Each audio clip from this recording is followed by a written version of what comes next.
তৃণমূলে যোগ দিলেন বিজেপির ময়নার নেতা চন্দন মণ্ডল। আজকে সাংবাদিক বৈঠক করে কুণাল ঘোষ এবং চন্দ্রিমা ভট্টাচার্যের উপস্থিতিতে এই যোগদান পর্ব সম্পন্ন হয়। চন্দন মণ্ডল, যিনি বিজেপির জেলা কমিটির প্রাক্তন সদস্য, তিনি আজকে তৃণমূল কংগ্রেসে যোগদান করেন। তার দাবি, দলে থেকে কাজ করতে পারছে না, তাই তৃণমূলে যোগদান। এখানে সিদ্ধান্ত নিলাম ময়নার মানুষের জন্য আমি ভারতীয় জনতা পার্টি ছেড়ে তৃণমূল কংগ্রেসে যোগদান করলাম এবং ময়না আগামী বিধানসভা নির্বাচনে তৃণমূল কংগ্রেস জয়লাভ করবে।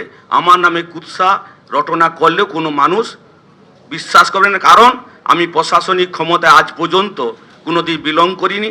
আমার মিসেস এই মাত্র 2 বছর আড়াই বছর শুধু গ্রাম পঞ্চায়েতের একজন সদস্য। এখানে এখানে বিজেপি যদি প্রচার করে আমি টাকা কোনো দুর্নীতি মুক্ত এসবের বিষয় কোনো নেই। মামাটি মানুষের সরকারের পক্ষে আমি আছি, থাকবো।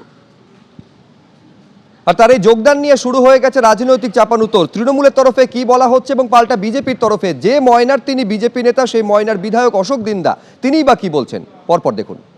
বিজেপির সাংগঠনিক নিজেদের মধ্যে যে প্রবলেম, সেটা হচ্ছে যারা পুরনো বিজেপি ছিলেন, হতে পারে তারা আমাদের বিরোধী, এটা আইডিওলজিক্যাল ব্যাটল, বাট ওদের পার্টিটা যারা দলবদল করে গেছে বা যারা প্যারাশুটে করে নেমেছে তারা হাইজ্যাক করে নিচ্ছে।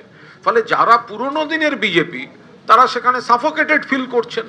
সেই জায়গায় তারা আরো উন্নয়ন, তারা মানুষের কাছে কাজ করতে চান।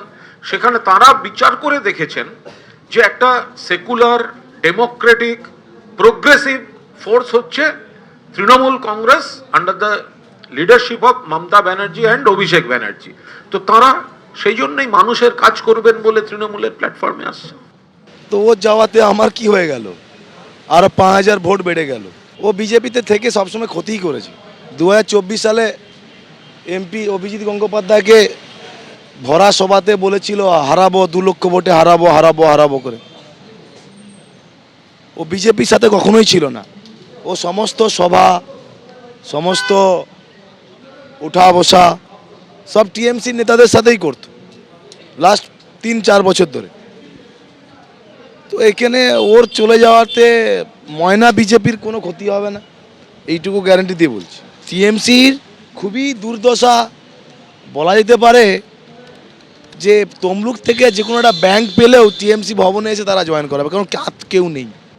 আগামীকাল শেষ হচ্ছে এসআইআর শুনানি। তার আগে মুখ্য নির্বাচন কমিশনার তিনি আজকে ভার্চুয়াল বৈঠক করেন, যে বৈঠকে একাধিক জেলা শাসকের ভূমিকা নিয়ে রীতিমতন অসন্তোষ প্রকাশ করেছে জাতীয় নির্বাচন কমিশন। যারা ডিইও অর্থাৎ এই জেলা শাসকরা যারা জেলা নির্বাচনী আধিকারিক, তাদের ভূমিকা নিয়ে অসন্তোষ প্রকাশ করেছেন মুখ্য নির্বাচন কমিশন। কমিশন জানতে চেয়েছে যে কোন কর্তৃত্বে এইআরওদের ডেকেছিলেন ইএমআরও। দক্ষিণ 24 পরগনা সহ একাধিক জেলা শাসকের ভূমিকায় ক্ষুব্ধ কমিশন। পূর্ব মেদিনীপুর, মালদা, উত্তর 24 পরগনা, জলপাইগুড়ি এই 6 জেলা শাসকের ভূমিকায় ক্ষুব্ধ জাতীয় নির্বাচন কমিশন। নথি আপলোডে বিলম্ব হয়েছে, কোচবিহারের জেলা শাসককে তা নিয়ে তিরস্কার করা হয়েছে বলে কমিশন সূত্রে খবর। পূর্ব বর্ধমানের জেলা শাসককে রাজনৈতিক বক্তব্য না দেওয়ার জন্য কমিশন নির্দেশ দিয়েছে বলে সূত্র মারফত জানা যাচ্ছে। এসআইআর শুনানি শেষের আগে বৈঠকে মুখ্য নির্বাচন কমিশনার জ্ঞানেশ কুমার। কমিশনের ভিডিও কনফারেন্সে উপস্থিত ছিলেন রাজ্যের মুখ্য নির্বাচনী আধিকারিক।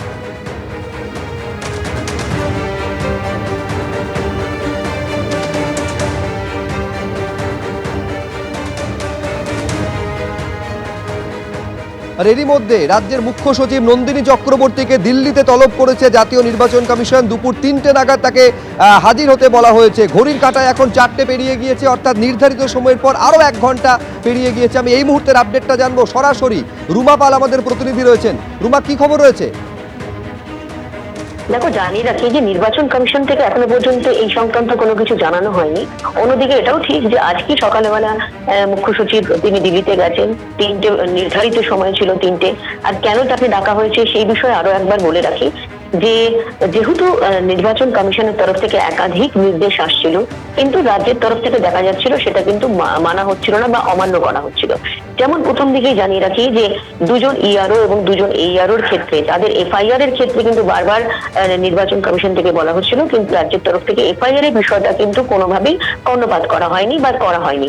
অন্যদিকে জানিয়ে রাখি আরো একটা বিষয়, বসিরহাট 2 এর ভিডিও যিনি ছিলেন সেখানে দেখা গেছে যে তিনি সুপ্রিম কোর্টের নির্দেশ অমান্য করেই নিজের উদ্যোগে অতিরিক্ত আধিকারিক নিয়োগ করেছিলেন। সেটা কেন করেছিলেন সেটাও কিন্তু নিয়ম বহির্ভূত, সেই নিয়েও কিন্তু রাজ্যকে প্রশ্ন করা হয়েছিল। সেটা সেই সম্পর্ক কিন্তু রাজ্যের তরফ থেকে কোনো সদুত্তর মেলেনি, বা এই বসিরহাট 2 ভিডিওর ক্ষেত্রে যাতে কোনো স্টেপ বা পদক্ষেপ নেওয়ার ক্ষেত্রে কিন্তু তাদের রাজ্যের তরফ থেকে কোনো তারা কিন্তু পদক্ষেপ নেয়নি।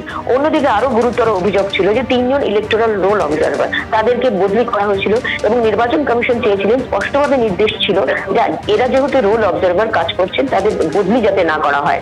অন্যদিকে এটাও ঠিক যে এসডিও বা এসডিএম স্তরের আধিকারিকদের ইআরও এবং রিটার্নিং অফিসার হিসেবে সঠিকভাবে নিয়োগ করা হয়নি, যা সরাসরি কমিশনের নির্দেশের বিরোধী, এমনটাও কিন্তু বলেছিল। দেখা যাচ্ছে রাজ্য সরকার সেই উত্তরে কিন্তু নির্বাচন কমিশন সন্তুষ্ট ছিল না, সেই কারণে কিন্তু মুখ্য সচিবকে দিল্লিতে নির্বাচন কমিশনে তলব করা হয়েছে। রুমা তোমায় ধন্যবাদ। এর আগে আপনারা জানেন যে এর আগে যিনি মুখ্য সচিব ছিলেন মনোজ পান, তাকে নির্বাচন কমিশনের ফুল বেঞ্চের সামনে হাজির হতে হয়েছিল। এবার নন্দিনী চক্রবর্তী, যিনি এই মুহূর্তে এই রাজ্যের মুখ্য সচিব, তাকে দিল্লিতে তলব করা হয়েছে। তৃণমূলের তা নিয়ে কি প্রতিক্রিয়া, তৃণমূল মুখপাত্র অরূপ চক্রবর্তী কি বলছেন, দেখবো একবার। কৃতদাস কমিশন, তাদের কোনো এখতিয়ারই নেই।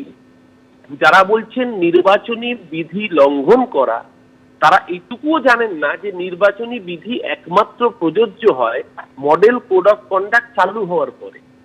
নির্বাচন ঘোষণার আগে নির্বাচনী বিধি ভঙ্গ করার কোনো ঘটনাই হতে পারে না, কারণ নির্বাচনী বিধিটা আদর্শ আচরণ বিধি চালুই হয়। আসলে ওরা টার্গেট করেছিল 1,20,00,000 থেকে 1.5 কোটি মানুষের নাম বাদ দিতে।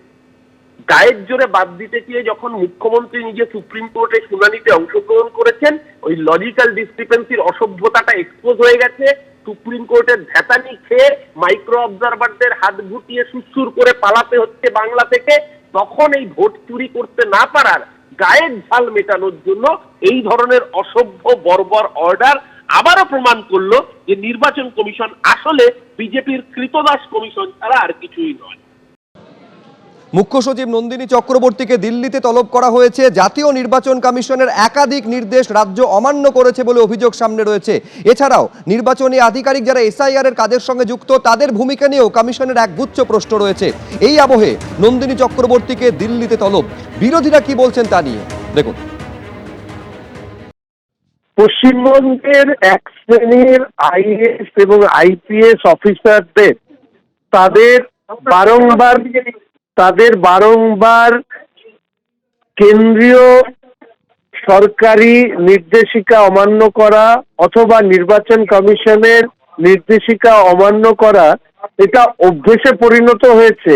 মুখ্যমন্ত্রীকে খুশি রাখতে গিয়ে তারা দেশের আইন, আদালত, সরকারি ব্যবস্থাকে উপেক্ষা করছে। শুধু টাকা নয়, আমি ব্যক্তিগতভাবে চাই নির্বাচন কমিশন তারা ব্যবস্থা নিক কঠোর। উনি তো কমিশনের নির্দেশ একাধিকবার ভায়োলেট করেছেন, রাজ্য সরকারের বা বলা যায় শাসক দলের দলদাসের মতো করে কাজ করে যাচ্ছেন, এই নিয়ে কোনো সন্দেহ নেই। কমিশন বলেছে কখনো এফআইআর করতে, ওনারা এফআইআর করেনি, আরো নানাবিধ ব্যবস্থা নিতে বলেছে, ব্যবস্থা নেয়নি। কিন্তু ঘটনাটা হচ্ছে এই ধরনের তলব ইত্যাদি আমরা আগেও দেখেছি, কিন্তু কোনো ক্ষেত্রেই কোনো কার্যকারী কোনো সিদ্ধান্ত আলটিমেটলি ইলেকশন কমিশন কি কখনো কেন্দ্র সরকারের স্বরাষ্ট্র মন্ত্রক তলব করেছে, তারা কখনো কোনো কার্যকরী সিদ্ধান্ত নেয়নি। এর আগে আমাদের মনে আছে বিজেপি নেতাদের গাড়িতে, যখন জেপি নাড্ডার গাড়িতে ভাঙচুর হয়েছিল, রাজ্যের 3 জন আমলাকে এবং পুলিশ আধিকারিককে তলব করা হয়েছিল। তারা সেই তলবের উত্তরে গেল না, তারা বললো আমরা যাবো না। ওই গোটা স্বরাষ্ট্র দপ্তর, কেন্দ্র সরকার বসে বসে আঙুল চুষলো, কোনো ব্যবস্থা নেওয়া হলো না। আমরা আলাপন বন্দ্যোপাধ্যায়ের ক্ষেত্রে দেখলাম, বারবার করে কেন্দ্র তলব করলো, তিনি সেই তলবকে ভায়োলেট করলেন, তার বিরুদ্ধে কোনো ব্যবস্থা হলো না। এক্ষেত্রে আমরা দেখতে চাই কোনো কার্যকারী কোনো পদক্ষেপ হয় কিনা। আদারওয়াইজ এই ধরনের তলব আমরা আগেও দেখেছি, এতে খুব কিছু হয় না। এবিপি আনন্দ, এগিয়ে থাকে, এগিয়ে রাখে।